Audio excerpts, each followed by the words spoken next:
to The Truth in This Art. I am your host, Rob Lee. We're your source for conversations on arts and culture. Today, I have the privilege of being in conversation with a New Orleans-based mixed media painter on a mission to repurpose local canvases, paint, and frames to create unique pieces evocative of the city's vibrant music and emotions. Please welcome Alison Lowery. Welcome to the podcast.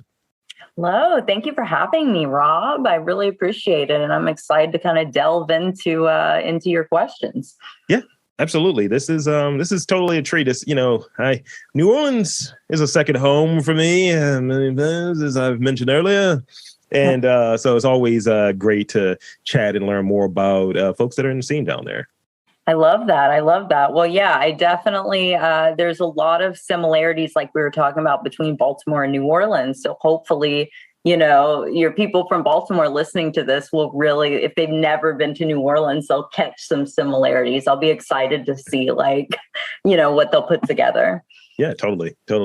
So again, thank you for being on the podcast. And before we get too deep into it, let's talk about growing up and some of those early art experiences. Let's because I think some of those examples maybe growing up are formative to maybe how we view art, or like most of what comes out of my mouth is a pop culture reference.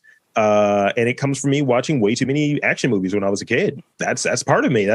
So I think that might have some impact on people's work. So tell me about growing up, and if you could insert your first art experience. Oh my gosh. Well, my first ever art experience actually, ironically, it had to do with math. I was not very good at math. Hopefully, were you good at math or no? I was. Oh, damn. Oh, man. So I'm talking to okay, you're one of those people. You're like going to judge me for. No, I don't judge. Okay, I'm a data analyst in my day job. So it's just. Oh, man, you could have warned me about this. All right. Okay. Well, I definitely was not good at math. I was not you at all. So my mom, she had to, we were living in France at the time when I was younger. I lived there until I was about 10 or 11. And my mom decided, I'm going to get you a tutor, help you with math. So I was fortunate enough to have that opportunity. So what I decided to do, was work really hard, get great at math. And this lady was phenomenal. She was so kind, so sweet. But her primary job throughout the day was an artist. And she would paint these gorgeous works. And every time I would go to her house to get tutored, because her side gig was tutoring, I would just be in awe at all of her work. And she was kind of like, man, I want to be like you. Yeah. So if we were able to finish early with her tutoring, I say that finish early. Yeah. She was like, I'll teach you how to paint, and just don't tell your mom, but, because I'm supposed to be tutoring you. But if you do finish early, I'll teach you how to paint. So for a year, every day we would, finish early, wink, wink. And she would teach me how to paint. And that was my first time feeling acrylics and the texture of the canvas. It was my first time ever exposed to art. So I would have to say that was it for me. I was sold at that point. So that was my first major exposure to art was through my my math tutor. That's really cool to go in there and have this notion of here's your carrot, yeah, hurry up, do your math, and then okay, you got that right, 2 + 2, whatever, and here's your table, and now it's like, all right, here's the canvas. Oh, totally, and I think math is great, but if you're like me and don't have a career using any mathematics at all, the art probably benefited me more, her teaching me, than the tutoring of math. So, I mean, it really is, I guess, how you look at it. But I'm thankful that, she was such an influence in my life. So I'm just thankful she was able to help me out with art as well as, I guess at the time with math. Yeah. Thank you for sharing that. Hey, no problem. No problem. I just, not many people know that. So I'm happy you asked that. No one ever asked, like, how did you get your start? You know, They always see where you're at, but not like where you started. So that's pretty cool. And that's one of the things I try to do on this podcast is get down to like what's at the bottom of it, like what's baked into the art, what sort of experiences and, what parts of culture and so on. And in reading, over the bio and all, and seeing that, there is a kind of like a repurposing element to your work. There is hitting on like what's going on in the city in terms of the emotion of the city, the music, the culture of the city. So tell us more about your work and like some of the ideas that you're working to express within that work. That's a big question. I think so. My work normally focuses on the female form and human expression. I try to use as little brushes as possible. So mainly my hands and fingernails for detailing in my artwork. So that's something that, again, I don't think a lot of people realize that there's not a lot of brush activity going on. And really the main, I guess, with working with my hands and kind of like building these emotions on canvas, I think I really want to express, I guess, human emotion in its like rawest form, Yeah, totally. Yeah, I can see that. And it just is funny. Like I just added a question to the rapid fire, which I think is going to be really funny. Oh no! Okay. Oh, should I be scared? Yes, actually. Oh no! So, as because we touched on it a little bit. You're originally from Pittsburgh, right? And so New Orleans transplant. So as a person that's moved in to the city. One, how long have you been down there? And two, could you describe that energy and that vibrancy that's there? Oh, totally. So actually, that's a great question because me moving to New Orleans, I moved down here in 2018. I went to college down here and graduated, but I moved away as soon as I graduated. Then again, like most people do, found myself right back in New Orleans, like I said, 2018, 2019. And the feeling, I know you said you've been before. I know your birthdays have been filled with New Orleans fun, so you'll understand this completely. But for those who have not been, it's just filled with music, with culture, with food, with excitement, with art, and with, I guess, energy. Energy just spews out of every corner of the city. Yeah.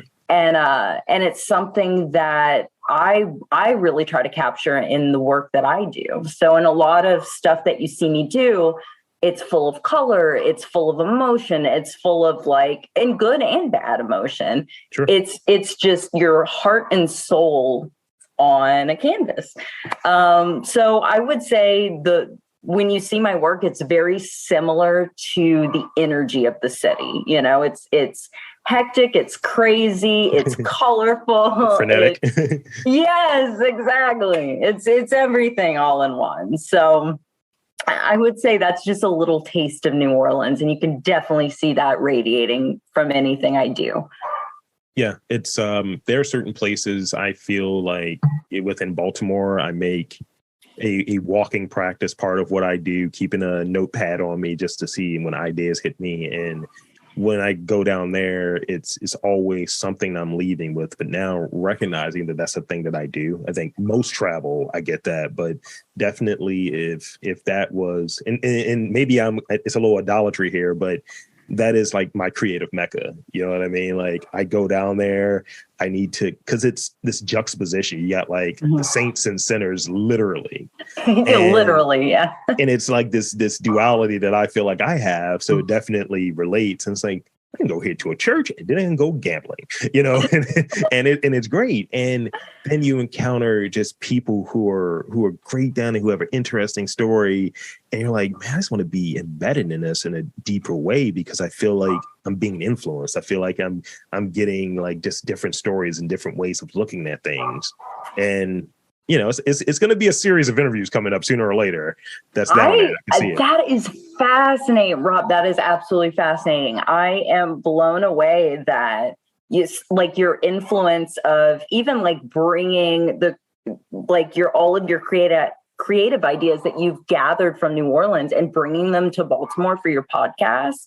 That's insane. And I can almost tell too, because when we talk, you're very you're very open and you're very I don't know, you draw people in and you have an open air about you. And I'm not saying that people in the Northeast do not have that, but I will say you definitely, your curiosity is a very New Orleans thing. And I like that. Well, thank you.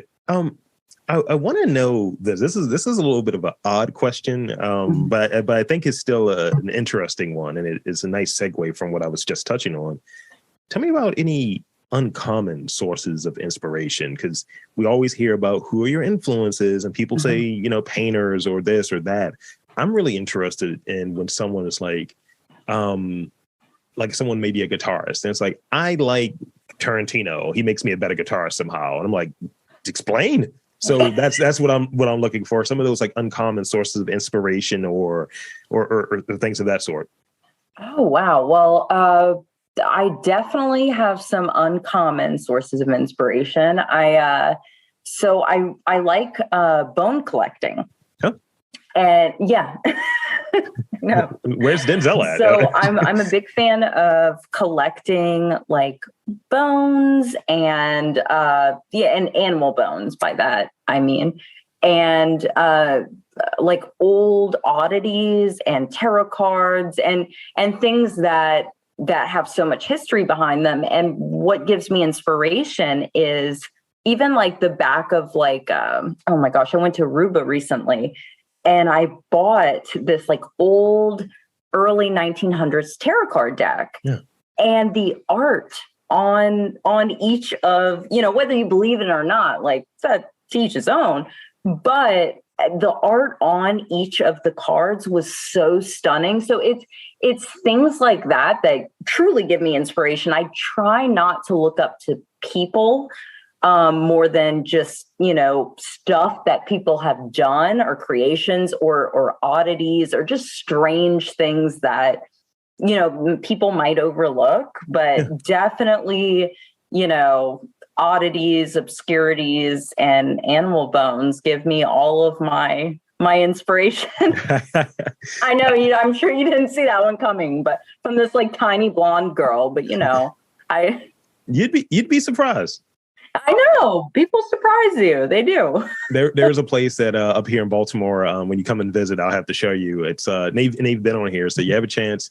Go through the whole the annals of the podcast, and you'll see an interview with one of the owners of Bazaar, and that's literally they have old funerary items, animal bones. God, and like medical stuff. I'm sure.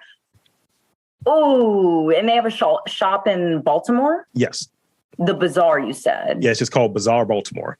Bazaar, I will fly up next weekend and go. That is my jam. I made fun of the one of the owners, this dude named Greg Hayden, and I made fun. I was like, look, I know I'm going to come to your shop one day.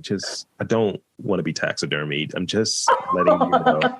I was like, I'm a big guy. I just want to let you know it's going to be, you're going to work for your food, as it were.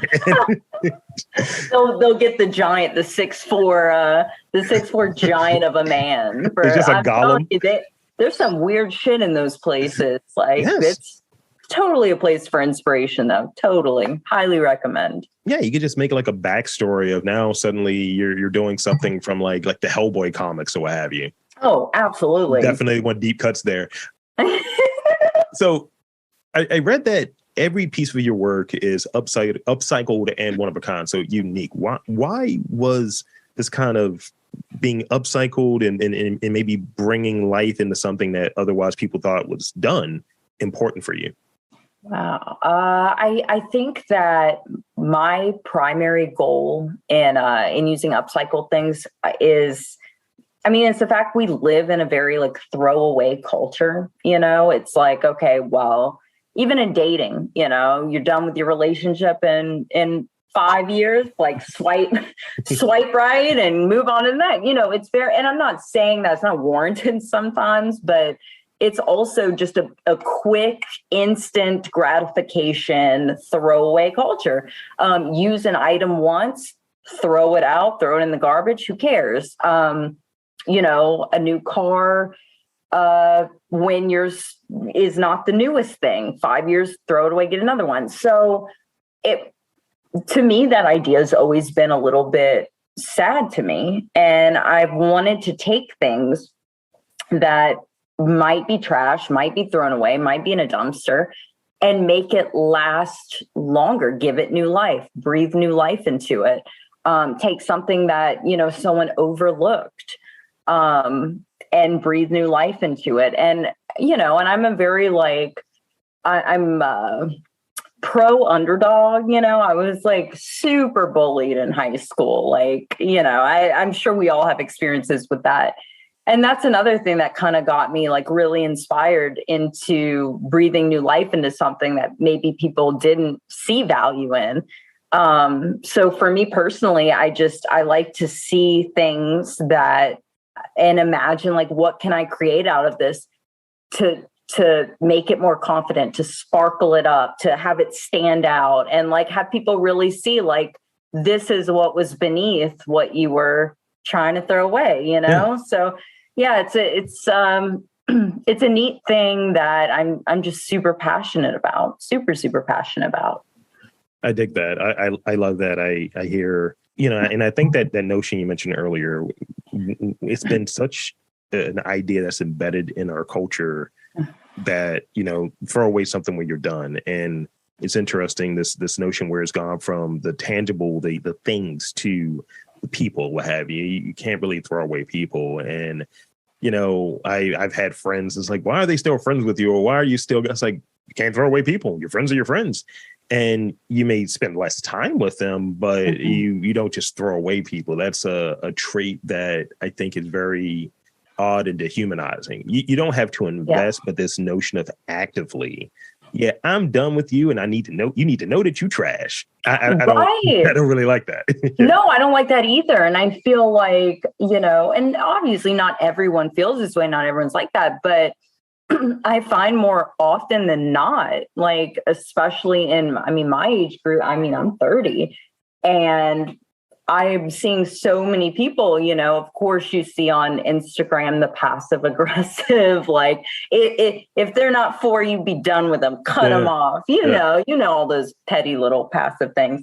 But it's true. People, cut people off for whatever reason and throw away people, discard them like they would their items, one and done. And if it doesn't serve you, and I get it, if it doesn't serve you, maybe it isn't for you. But a lot of times, it's a two-way street, and you should try to work on, the relationship, if it's a friendship or what have you, and grow with it instead of tossing it in the garbage. That's my personal thought.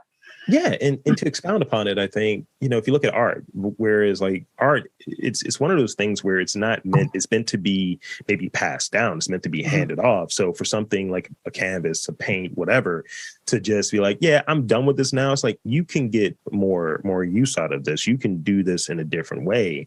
I had at a class I was in this week, and we were talking about, and this wouldn't surprise you, I was probably the most creative person in the course, but we were talking about this example of, we had 3 minutes to come up with maybe 20 ways to repurpose a key card, one of those things you get from that's incredible. Incredible. I was you can use it as a ruler, you can make a guitar pick out of it, you can use it as a bookmark. I'm just going down this list, and the people who were in this group with me, we're all in the same kind of sort of role, and they're you're really creative. You're just thinking really outside of the box. I was you didn't say anything about changing the form. I was always change the form. Always find ways to give this thing second life, or as they say with the Madonnas or whatever the worlds that you mentioned, Blonde, here's a second act, third act, fourth act.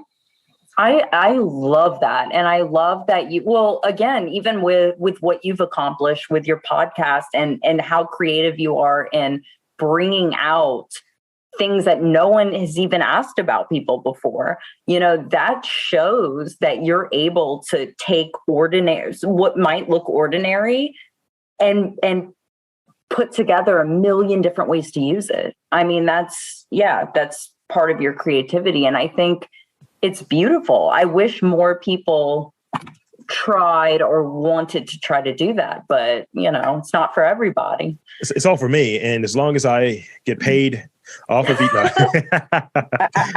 that's the most important thing, right? The money. Totally. Nah, I'm here to make friends. That's all it is at the end of the day. So this one is a weighty one. But you may surprise me, because people are surprised me I've asked this question. What is originality? Ooh, so that is a loaded one. That's a tough one. I think, okay, so for me, I mean, originality is unapologetically embracing your own thought process, and creating an idea based off of like who you are, your unique experiences, and the way you think, which everyone has their own story, right? So not every two people can have the same, product of that originality. I don't know what the product will be, but to me, originality is, it comes from you. It comes from your experiences in its final form. Who knows? Like it's crazy. When I was studying in college, we were learning about like the most successful leaders of our generation. And of course, Steve Jobs was on there. And people go back and forth with what they think about the guy. That's not what I'm trying to do here, but it's an example. So like Steve Jobs, when he was in college, he took like this calligraphy course, and he was like, oh my gosh, like, certain texts and fonts and styles he was like super drawn to. And that actually inspired him later on to create the Macintosh, the first, Macintosh. So even in his creations, his experiences built what he made, so it's these little things. It's like with you as well. I mean, if, you travel to New Orleans, you take things with you, everything that you do in your podcast has a touch of Rob. And so, this end product, your podcast, it's still growing, but it's originality in its finest form, in my opinion. So I think so whether that be art, the Macintosh, this, whatever you want to say, I think that is the construct of originality, so that's a tough loaded question, but I definitely think, those who say, okay, like there's no more original ideas anymore or whatever, I do not agree with that whatsoever. I think that every single person has a unique experience, has a unique thought process. No two people are the same. Right. So even if you produce the same product, whether it be, two people have a podcast, they're not going to be it's not going to be the same podcast. It's going to be completely different and sprinkled with touches of them and all over it. So, and it's the same with art and same with anything else. So maybe an unpopular opinion, but that's how I feel. I agree with you. And I think about food, in that regard. And I think about like, and it kind of bugs me out sometimes, but I think about the process of like making, let's say, making like mozzarella, because it takes from the oils from the person's like hands. I think that's the thing. And it's like, I don't know, guys. But and then you have the other side of it where when you have naan, right? Like you have like Indian naan, and then you have like non-Indian naan. And I've had non-Indian naan, and I was like, nah, I don't think I'm here different. For it. And the bread is different. The whole thing is different. And I'm not able to say this is not naan versus that's naan. It's just like these are different interpretations, whether it's regional, whether it's cultural ingredients, whatever. But those are different things that are baked in, that ultimately, and because it's bread baked in, but ultimately that make it its own thing. And I think it's originality. I think it's almost gentlemanly theft. Like we steal from the people that we dig, and we try to do our versions of what they do, and then eventually we make our own version and someone steals from us. Totally. I would say that I would say I disagree with the stealing terminology because it's so, I mean, I guess as an artist, I feel like, okay, everything I do, the easiest way to say is like, okay, I steal parts from different people. And I get that aspect, but I really think it's taking something that someone else has done and adding your own twist to it, right? Mm-hmm. And so and it's like what you said with food, which I love that example. That is a bomb-ass example. It's like, you know, you create a dish in a certain culture, and yeah, it may be the same thing somewhere else, but it does not taste the same. And it has like a, you know, that own personal touch from everything that came before it, you know, that birthed what it is today. So, oh God, that was so disgusting as far as non-birthed. I don't like that. But you know what I mean? I do. And I'll throw this out to you before I get to the next question I have. You'll love this because it relates to something I mentioned off mic, and it relates to New Orleans. I just remember having like shrimp and grits up here at a place, and I was like, I don't like this interpretation of these shrimp and grits. Mm-hmm. And I was like, why are they grilled? What is the sauce? I was like, what is this? And I just remember just like trying not to lose it. I was like, I'm going to finish this out of respect. Oh, I like that. Okay. I'm going to write a disrespectful note on the check, and I'm going to tip well as well. Just like, this is not done this way. That was the note. That was the note. I don't know. I mean, I respect it. I respect it. And if you're, you know, if you're passionate about your shrimp and grits, there's a certain way you like it, just like with art too. Let me just tell you, there's people that will not like your style. They will not like what you do. And they like their own stuff. And you know what? I respect that. You know what you like. And if shrimp and grits in a certain way is what you like, that's where it's at. That's where it's at. I don't blame you. 100%. So I hang out with artists. And I think I was telling you earlier a little bit about like, I tend to be friends with chefs. And chefs and photographers are kind of my jam. What type of artists do you find yourself hanging out with? Who are like the best types of artists or creators to hang out with? And why do you consider them the best?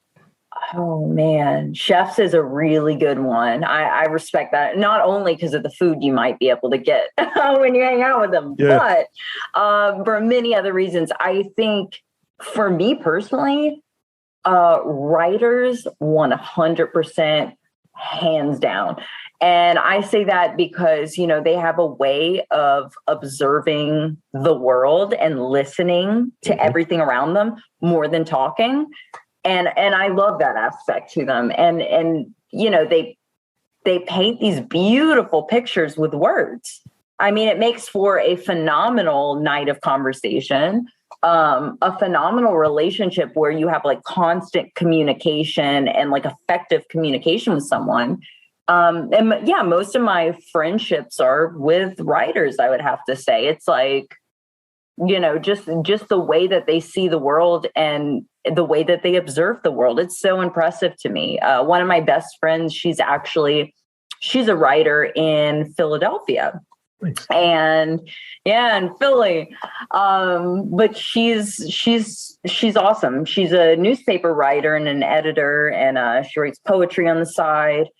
And I'll say she's one of the most encouraging and just kind, knows what to say and knows how to effectively communicate, especially through like text and because we don't live by each other. I live in New Orleans. She lives in Philly. So her ability to encourage and be a good friend from a distance, it's amazing. You know, you can tell she's a professional writer. Like it just makes sense. But I would say hands down writers, but you did get me on chefs. That's a good one too. Because I mean, hey, you got the food in there too. I mean, let's can't talk go wrong with that.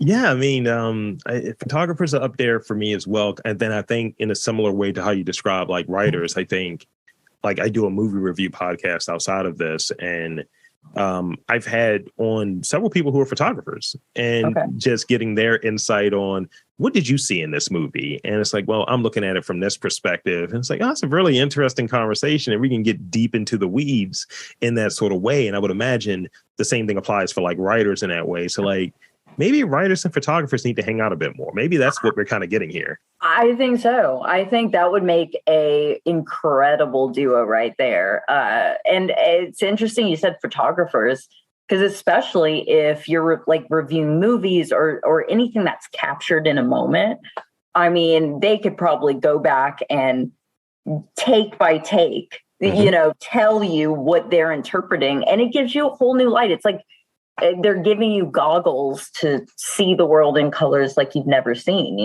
So I would say that that's pretty awesome. Unfortunately, you're going to have to give me the contact to your photographer friends, because I don't have many. So send them my way, because that would be super inspiring. So here's the last real question before I get into those great rapid fire questions for you. Okay. Outside of your art, what are your interests and what are you doing in your spare time? Ooh, I mean, we kind of delved into it. I do like antique shopping, and not to sound like a grandma, but I do like, some good antiques. I like oddities. I like strange things. I like history. Mm-hmm. I often go to like estate sales and get like, I get old notes that people wrote to each other back in the day. I am super fascinated with old books that have writing in them on like the second cover saying like, "Oh, happy birthday, Jimmy," or "This is to my dearest whoever." I love that. I will collect old books and read the letters on them all day, because it helps me like really get those gears going. Like, okay, well, where did that come from? Like, what's the story behind that? You know? So you can catch me doing that all day. I know it's super nerdy. I even thought like maybe I should lie and come up with like a way cooler answer and be like, oh yeah, I like diving, like deep sea diving and all that. But no, that's probably what you'd catch me doing like on my spare time. And it's on brand too. It's that kind of like repurposing things like these, I'll share this before I get to these rapid fire ones. I remember I had a job where we would go around the office, and it was so sucky. It wasn't even around the office. It was like, everybody get together, huddle around. We're going to do a quick huddle. And it's like, let's talk about what we all did this weekend or what we're doing this coming weekend. And I was a troll. I'm still a little bit of a troll. I would say, I'm, going to be it's the artsy district of Baltimore. Be in one of the artsy districts of Baltimore. I would name the place. I'm like, I'm going to be in the basement. We're doing street fighting this weekend, and I'm up, and I would just say very deadpan. And someone's like, is he freaking serious? Because I had like a weird bruise and two, and they were like, are you fighting on the weekends? I was like, no. Like, okay, so well, of course I have to ask. So you're chilling there. Everyone's like in their corner. Like, tell me their facial reactions. Like, were they just like, what in the fuck? Like, what? 3 people got it. They got the bit, because you could tell some people weren't listening. Some people got the bit, and then some people were looking at the expression. So it's like kind of broken in quarters. Everyone. It's like the people that got it immediately was like, he is an asshole. He's trolling us. And it was like, I think I said I was fighting in the basement of like some weird, like maybe like a China Walk sort of restaurant. It's like, I'm fighting there. We're just fighting over grease. It's fine. Shirtless. It's fine. It's fine. No one wants it. Yeah, typical. It's typical. Yeah, and then imagine that how big I am. It's just imposing. It's like, this dude's a pugilist. Oh my gosh. What I would pay to be a fly on the wall for that. It's pretty badass. So with that, I have some rapid fire questions for you. Oh gosh. Okay. Whew. All right. And here's the thing. Don't overthink them. Don't overthink them. Overthink them. Brevity is the key here. Mm-hmm. Name an underrated New Orleans food. An underrated New Orleans food. Oh gosh, I would have to say crawfish. Fair. Crawfish. Yeah, I think it's underrated. I think it's not underrated in New Orleans, but the rest of the country, they might have crawfish, and they don't. Those that have been to New Orleans, they've never had New Orleans crawfish. So the rest of the country does not realize how special New Orleans crawfish is. And some people who've always lived in New Orleans do not realize how special these crawfish are. I believe that crawfish down there are crabs up here. Yeah. We have really good crabs. And that's how a lot of people feel. And it's like, okay, there is something very special about the crawfish here. And it wasn't until I moved here and really discovered that, like, oh my gosh, it's magic. It's magic in a tiny creature. It is. It's magic. This is gonna sound ridiculous to you. I've never had crawfish down there. I've had one crawfish in my life. No, I'm wrong. I lied. I just lied there. I had crawfish at Touffet. I did not have, like, suck the head or what have you. Rob, this is a problem. This is a problem. I'm going to come down and rectify this. This is, I'm going to talk to the big Florida Lee or what have you. Yes, this is bad. I can't believe you hit me with this at the very end. You've never had, and the etouffee does not count. No, I know, you need a crawfish, like peel it, like, juices everywhere, slurping it. That's a real crawfish. I'll do it only for the New Orleans gods, because here's the thing. Okay. And this is going to make, a lot of my Baltimore fans and listeners and friends kind of tight. I don't pick my own crabs. I only eat crab cakes. I make crab cakes, but I don't break down crabs. I'm past that. I'm a refined gentleman. Okay. Is it because the stuff on your hands, it seems like it's too much work for what you're getting? You can be honest. Like, It is Okay. so kind of the same way like a crawfish boil or what have you is the same as, like, cracking open like a dozen of crabs or what have you. It's more of the social thing than actually you're there to eat. And I make really good crab cakes, so I'd rather just cut to the chase. Oh, hell yeah. Oh, you're a cut to the chase kind of guy. Okay. I respect that. Yeah.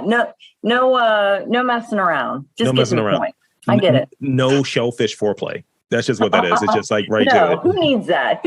Just cancel it. That might be a shirt. Shellfish foreplay. That might become a shirt. I'll workshop it. Culturally speaking, and this actually might be the same answer, but culturally speaking, what is the mascot of New Orleans from your vantage point? Culturally speaking, what is the mascot of New Orleans? Okay, I would say, New Orleans people are going to hate me so much. I would say a nutria.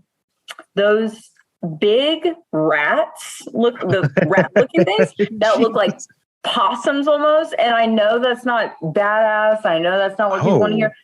But no, they are horrible with the big teeth.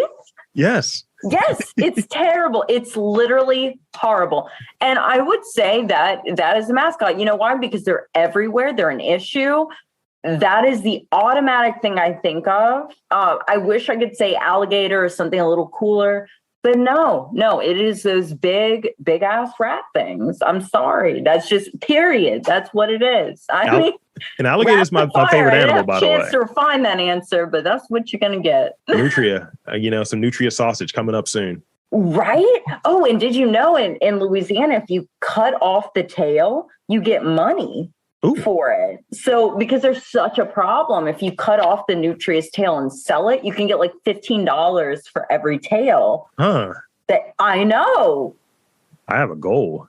Got a new business, little startup action. Dude, are you kidding? You could like live off that. If you like lived like in the swamp and just did that, I mean, hey, that's all I'm trying to say. Podcasts may not be in your future, maybe nutria hunting. Crawfish tank. I feel like that's what it's going to be instead of Shark Tank. It's going to be great. So the last two are kind of, aren't related, but, one of them's funny, though. I'll save the funny one for last. What is your favorite color to paint with? And what does that color represent? Because I'm very interested in what people think around color. Wow. That is a great one. I would say my favorite color to paint with.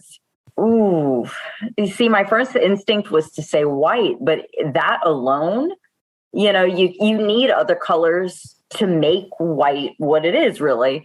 So I would say if I have to pick just a single color, I would say probably a vibrant red. I would say a vibrant red. And I would say that because red to me represents vulnerability, passion, almost like, I don't know, this rage and this lust and all of these things that I think, this kind of goes to your previous question with human expression and like what your art represents. I think with the color red, and I use a lot of it in my pieces, it's truly just this harsh, and it can be harsh, it can be subtle, but typically it's pretty bold, in your face, harsh.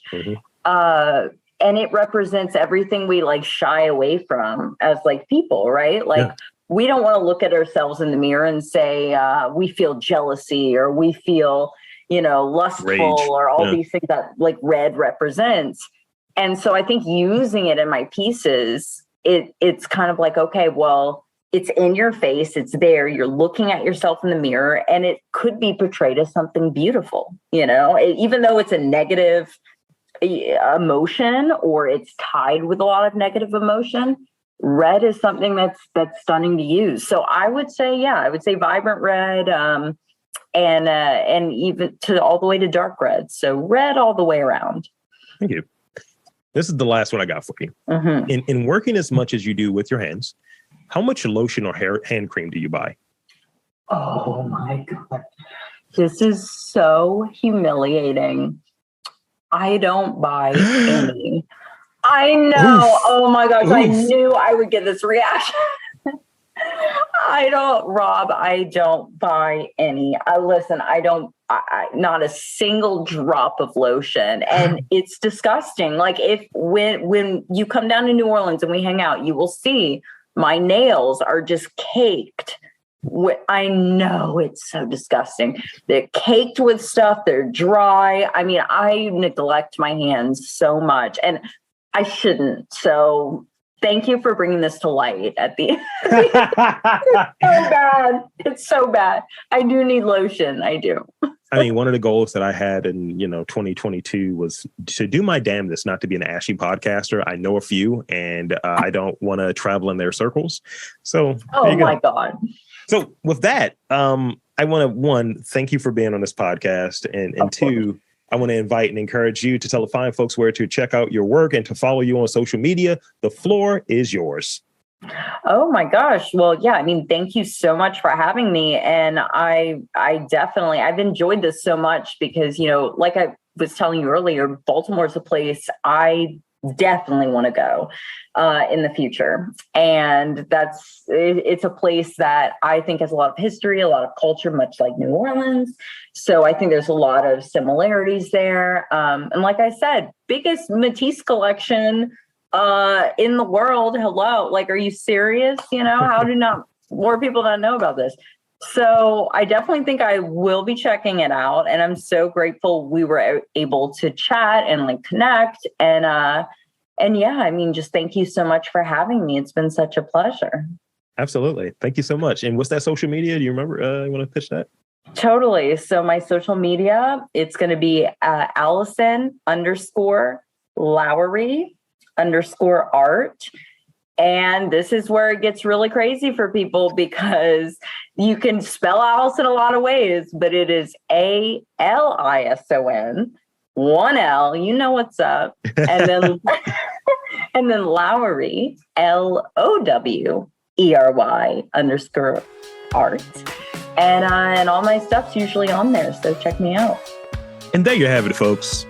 For Alison Lowery, I'm Rob Lee saying that there is art in and around your community. You just got to look for it.